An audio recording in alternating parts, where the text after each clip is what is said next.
So when I think about our first few years, those are the years that actually, I mean, year number one was actually fairly cool. Yeah. It was more so year two when we sort of transitioned to year two where things got rough, and those are that's time that I look back with and say like, bruh, you were tripping, and you you made things hard for your wife, and I think yeah, for me, sort of where that came from was like it sort of coincided with a job change. Yeah. You know what I'm Yeah. saying? Mm-hmm. Coincided with a job change. Mm-hmm. And fam, here's the thing. The best way I can say it is I felt incredibly incompetent for the job that I was doing. Mm-hmm. I felt bad. I felt like I was doing a bad job executing those duties.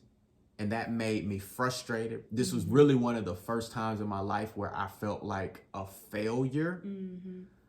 And I didn't know how to handle it. Mm-hmm. And the person who felt it the most was Jay. Yeah. Mm-hmm. And we were young. I was young. Yeah. And we were, still trying to figure out when this is your first time dealing with that kind of disappointment and failure. Mm-hmm. And you're young, you don't really know how to like navigate that. Right, because it's new. Right, it's new. And so what that, just to keep it a buck, what that looked like was just me being quiet, me being critical, me being harsh, not being as present as I, emotionally present as I needed to be. And what's wild about all of that is like that was a time where we were making a whole bunch of money. We had a whole bunch of discretionary, funds, like all this kind of stuff, which lets you know that like just money don't everything. I mean, it does not solve all your problems. No, it doesn't. It may make something simpler for you, but our situation, bills were low, money was high, like it was just a big gap in that regard. And but I was in a bad place, and that affected that. And I knew that Jay was struggling. And that period of time lasted for about 9 months. 9 months, yeah. Yeah. About 9 months. And by the grace of God, we got a call to transition from that job. And when we transitioned, things like changed. Yeah, things got a lot lighter. Yes. It was less stress. Our lives were less stressful when that transition came. And we had time for one another. Yeah. Because at one point, Chasten was working like 14 to 15 hours a day for an extended amount of time. Yeah. Super extended amount of time. Yeah. I mean, do you look at that year as like rough, like probably the roughest part of our marriage? Absolutely. Yeah. Hands down. Yeah. Hands down. Yeah. I mean, I think it's one of those things where it was you were in a high stress position. Yeah. And it was difficult to shake off the stress of that position, because when you came home, you were still obligated to take care of things on the job, on the computer at home. So it wasn't like you clock in 9 to 5, you come home and you get a chance to disconnect. Right. It was like, all right, I still got to get to it. Yeah.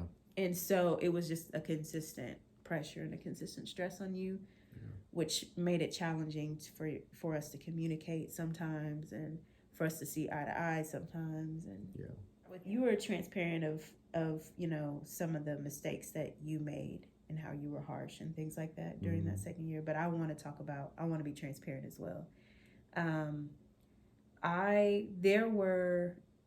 It was in about that season of life, I believe, that I didn't always assume the best.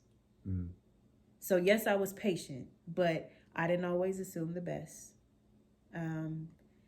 I'm pretty sure that there were times where I wasn't patient all the time. I think I was patient most of the time, but I'm sure that I'm sure, because I'm not perfect. I want to make sure that's clear. Right. Chasen is not the only one that had his moments. Like, I want to make sure that I paint a picture of, like, I know that I wasn't just killing the game and doing everything perfect, you know? So I want to make sure I communicate that too. So I say that to say I'm pretty sure I did not always assume the best. I'm pretty sure I was not always patient and kind whenever things weren't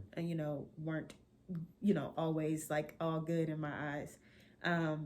But I want to encourage others who may be in similar situations to not just up and assume the worst about that person. And I think if I could go back, I would probably try to talk more through it so that we could kind of pull out. I mean, I know what you were dealing with, obviously, but I think if I could go back, I would probably dig more into conversation and like try to force us to go somewhere and you disconnect. Like, I feel like if I could go back in time, I think I would be more intentional about those things. I'm grateful that, this is why it's important to marry someone who has some stock about them, and some character. Because I'm glad that, you just hung with me.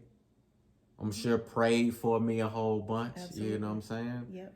And we got through that rough spell, and I can say now, I mean, things are our relationship is the best it's ever been. Like, it's great. It gets better as the years go by. Yeah. So it gets sweeter as the years go by. But when we got married, like, we signed up to be with each other for better or for worse. Yeah. For richer or for poorer, we had money, so things were great financially. Yeah, but we were together. You know what I'm saying? Like, we were riding. We were riding. So even though things were rough, it wasn't like, well, I'm out. Right. Enjoy your job. Figure it out.